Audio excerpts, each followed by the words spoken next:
Ana, gracias por acompañarnos en un día como hoy en nuestras islas. Nos gustaría saber cómo estás viviendo esta etapa de desembarco por completo en el grupo Palladium y además que tú sabes que tiene una cultura y una forma de ser muy, muy característica. Sí, bueno, lo primero de todo, estoy encantada de estar aquí, me encantan las islas y la caminata hacia acá con la playa ha sido precioso, así que muy contenta. Bueno, llevo desde enero, 27 de enero en Palladium. Efectivamente, Palladium pues tiene un ADN muy propio, pero a mí me encanta que ese ADN se traduce en ser capaz de ser muy ágil y romper un poco los moldes, ¿no? Entonces, para mí está siendo una experiencia increíble el poder contribuir a elaborar estrategias que están muy cerca de la operativa y que no tienen miedo de pasar 7 pasos más allá. O sea, no hay miedo, están en un momento de atrevimiento total. Es súper ágil. Bueno, tu llegada a la compañía se produce justo en un momento de reposicionamiento, como estábamos hablando, de diversas marcas y sobre todo con el especial foco en el segmento del premium. ¿Qué retos y sobre todo qué oportunidades crees que tienen por delante? A ver, yo creo que el segmento de premium, y lo estamos viendo todos los hoteleros, es parte del futuro, ¿no? Crece más, ha demostrado después de crisis que es más resiliente porque el cliente premium está menos dispuesto a sacrificar sus vacaciones, el cliente premium es más fidelizado, tiene más tendencia a repetir, entonces si lo vemos desde un punto de vista de negocio aportamos mayor valor, mejor imagen, pero encima somos capaces de mejorar la cuenta de resultados y de ser una compañía más resiliente, con lo cual yo creo que el enfoque hacia dónde vamos es crítico y es una oportunidad clara. ¿Qué palancas concretas están utilizando para elevar esa propuesta de valor y reforzar ese segmento premium? Palancas hay muchas. Yo creo que todo parte de lo que siempre hablamos, ¿no? De la marca, de a qué cliente estás yendo, ser súper coherente con esa marca y definir qué significa premium, cómo diferencias premium de mid-scale, cómo eres capaz de, a través de todos los puntos de contacto, mejorarlo, ¿no? Qué gastronomía pega para este tipo de cliente, qué tipo de arquitectura, la vanguardia, ¿no? Nosotros utilizamos gastronomía, diseño vanguardista y experiencia como parte de nuestro hilo conductor en premium y nos funciona muy bien porque tenemos ese ADN tan único. Cuando hablamos de reposicionamiento, siempre existe un riesgo de confundir, ¿verdad?, al cliente. ¿Cuáles serían las líneas rojas que nunca deberíamos de pasar? Yo creo que es una excelente pregunta. Reposicionar, no podemos perder nunca la identidad de la marca y vemos muchas compañías hoteleras o empresas que reposicionan y pierden esa coherencia de ese discurso hacia el cliente.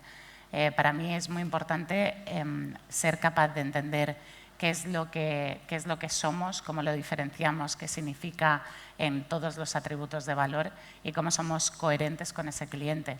Al final es crítico porque el cliente cada vez es más despierto, más atento y si no somos capaces de traducirlo en una propuesta concreta a un segmento de cliente, nos perderemos en una incoherencia y las incoherencias es algo que el cliente no entiende. Y que se pagan caro, entiendo, desde el punto de vista de la marca.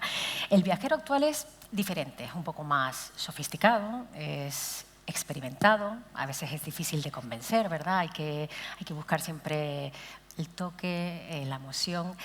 ¿Cómo ha cambiado el huésped que tenemos hoy en día de años atrás y cómo crees tú que será en los próximos años? Pero no te voy a hablar de 5 a 10 años porque eso sería hablar de algo demasiado lejano, ¿verdad? Sí. Bueno, el cliente, todos lo sabemos en esta sala, al final es cada vez más exigente, más informado, busca más, compara más, utiliza todas las redes y toda la información que hay online para tomar decisiones muy informadas. Por ende, este cliente no se va a conformar con algo que no es consistente para él y compara muchísimo. Si lo vemos, va buscando continuamente distintas experiencias. Este cliente ya no busca cumplir con un valor transaccional de pasar una semana de vacaciones, busca experiencias más allá. ¿Por qué es tan importante entender muy bien al cliente? Porque al final es crítico que seamos capaces de diseñar esas experiencias que sean parte de su vida. Lo vemos en ejemplos como Only You.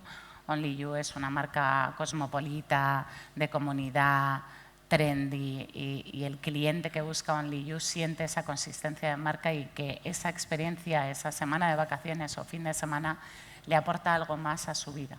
Lo vemos en The Unexpected, donde el cliente es vacacional, quiere algo transgresor, que no sea convencional y busca concretamente ese tipo de experiencia. Entonces, cuando hablamos de diseñar estas experiencias a largo plazo, muchas veces dicen, oye, ¿cómo lo ves en 10 años?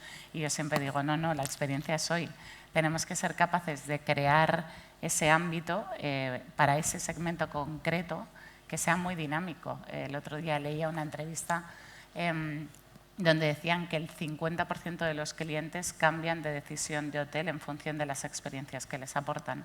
Entonces están continuamente viendo, oye, ¿quién me puede aportar más que se traduzca a mi vida y a mi forma de ser? Porque viajar ya no es algo transaccional, es parte de nuestra personalidad.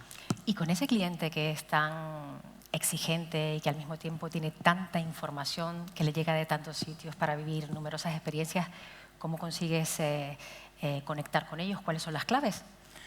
Bueno, hablamos mucho de datos. Para mí es entender a ese cliente, ¿no? Muchas veces en el pasado del turismo creábamos un producto y luego, por ende, pedíamos que viniesen a nuestros hoteles y cada vez más estamos diseñando al revés, ¿no? Al final es hacia qué segmento de cliente me quiero dirigir, cuáles son sus necesidades, por ende, qué propuesta le tengo que crear y tiene que ser una propuesta súper coherente.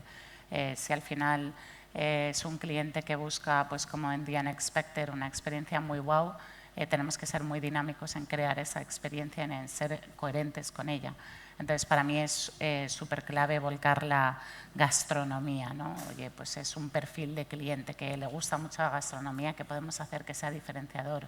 O la experiencia de la música, cómo podemos crear esa experiencia y ese sentimiento wow, único, de aporte a la vida, porque ya no es voy a dormir o quedarme en un hotel, es voy a vivir una experiencia.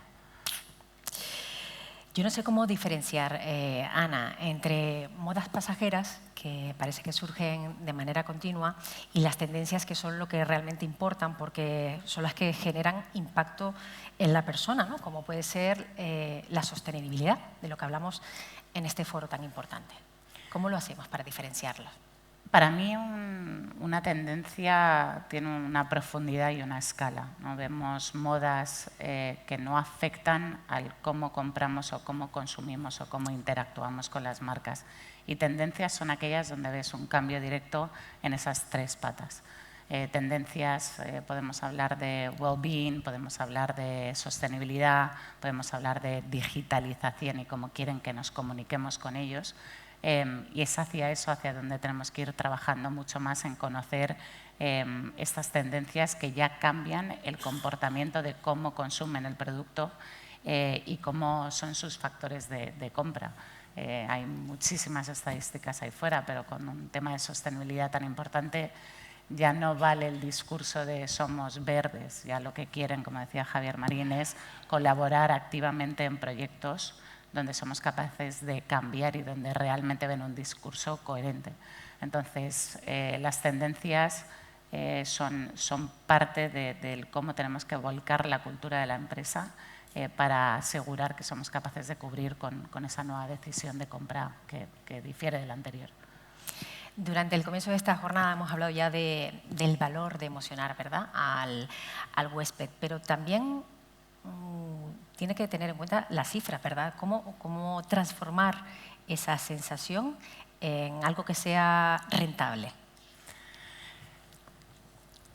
Es interesante porque al final la emoción es algo que a priori podríamos pensar, oye, es intangible, pero la realidad es que hoy en día con todos los datos que tenemos todo se puede tangibilizar.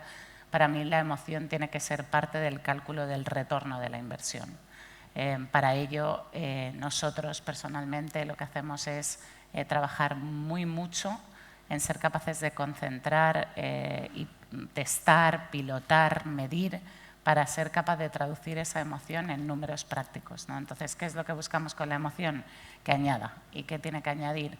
Satisfacción al cliente, coherencia con el producto, valor, experiencia. Una vez que añade y somos capaces de traquearlo y entenderlo, tenemos que asegurar que es coherente con esa marca.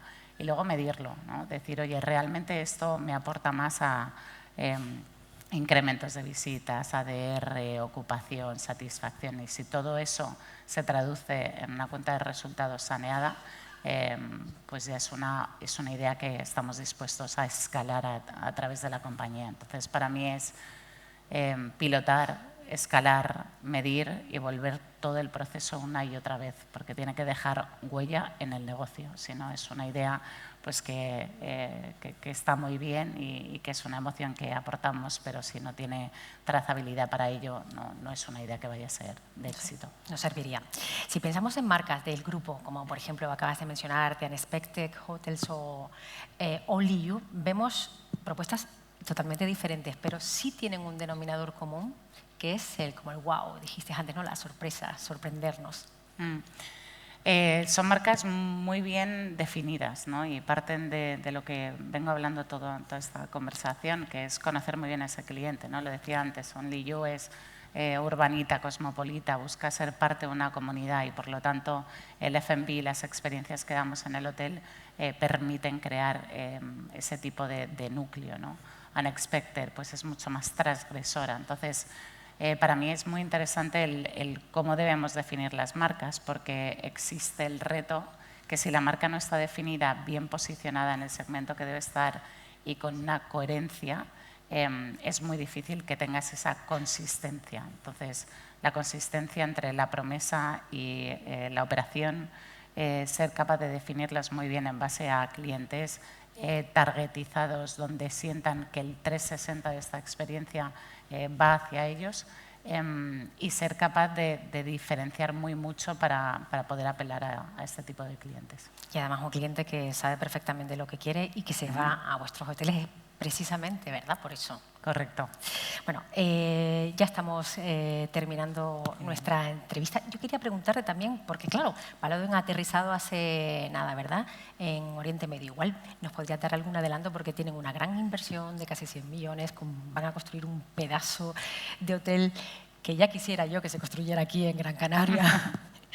y además se van a meter en una nueva inclusión y un nuevo diseño y sistema, ¿verdad? Sí, es un proyecto súper emocionante que tenemos para el 2027 en Emiratos.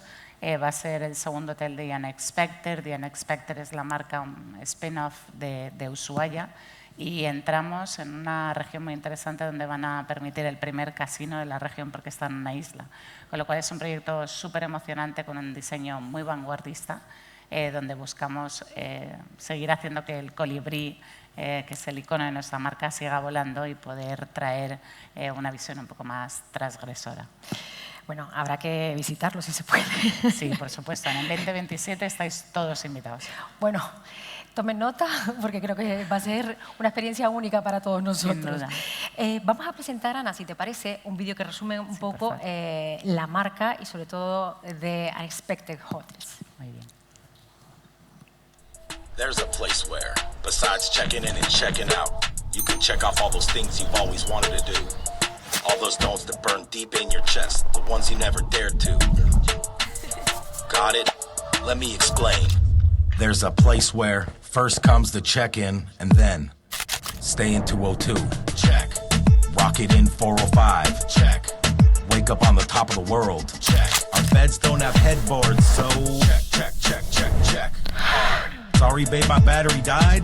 Check. Show off down the hallway carpet? Check. Oysters for breakfast? Check. Oysters for dessert? Check. Get wet before even hitting the water? Check. All eyes on us? Check. No photos inside my room? Check. Dance like no one's watching, or as if everyone's watching? Check. Taste the nectar? Check. Iconic from head to tub? Check. Grab a fridge magnet from Ibiza? Wait. Remorse is a souvenir. Check, check, check, check, check, check, check. And finally, the checkout. Time to return to reality. No regrets, just a whole lot of checked off don'ts. There's a place where you can do all the things you're not supposed to. Do your don'ts. Do your don'ts. The Unexpected Hotels.